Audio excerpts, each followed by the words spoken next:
On va y revenir, mais d'abord, devenons-nous nous inquiéter pour nos futures retraites complémentaires? Selon un document remis aux syndicats et au patronat, la situation déficitaire des caisses s'accentue et elles sont même au bord de l'asphyxie. Pourquoi? Explication Margot Manière, Nicolas Luizet et Christophe Larocca.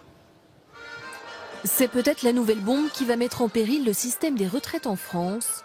Les caisses de 2 organismes de retraite complémentaires risquent d'être bientôt à sec. Ces dernières années, les déficits de l'Agirc qui concernent les cadres du secteur privé et de l'Arco qui concerne tous les salariés du privé se sont creusés.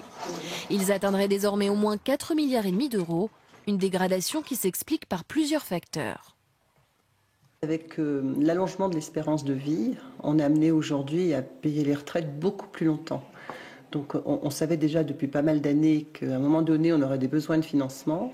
Mais ce qu'il faut comprendre, c'est que la crise économique et financière, avec le chômage, avec la baisse des masses salariales, donc la baisse des cotisations, a vraiment précipité de façon importante les échéances.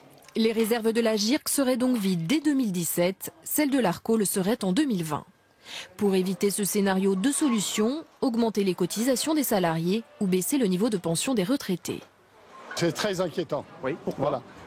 Parce que les retraités n'auront plus rien. Je trouve inquiétant, mais je trouve que les gens aujourd'hui devraient travailler un peu plus longtemps, tout simplement. De toute façon, nos aînés, ce sera à nous plus tard, donc forcément, à un moment donné, il faudra faire un effort.